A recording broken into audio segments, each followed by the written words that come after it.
Na moim ramieniu siedzi jeden z najpopularniejszych gatunków, obok ara rauny, mianowicie ara zielonoskrzydła. Ary zielonoskrzydłe występują na terytorium większości państw Ameryki Południowej. Trafiły na dwory możnych tego świata wraz z wyprawami wielkich odkrywców w XVII wieku. Były stamtąd przywożone jako podarunki dla głów koronowanych, dla ludzi zajmujących bardzo wysokie stanowiska w hierarchii wielu krajów.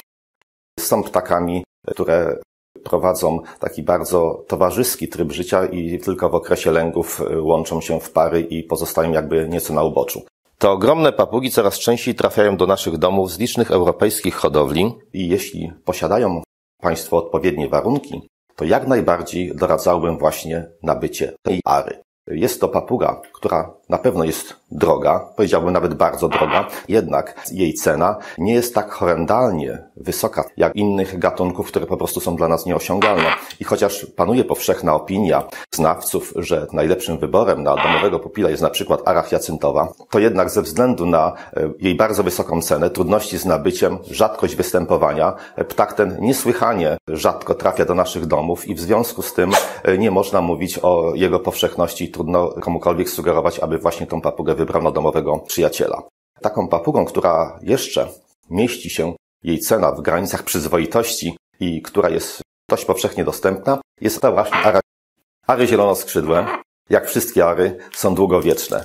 Często zdarzają się przypadki, że żyją w naszych domach przez kilkadziesiąt lat jako członkowie naszych rodzin. Mają bardzo dobry charakter.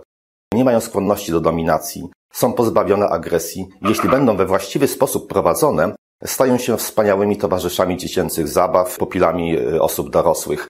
Ich zdolności naśladowcze może nie są takie duże jak w przypadku innych papug, na przykład amazonek czy żako, jednak potrafią naśladować dźwięki, potrafią nawiązywać bardzo bliskie relacje z opiekunami i ich inteligencja jest zdecydowanie wyższa od wielu innych gatunków papug.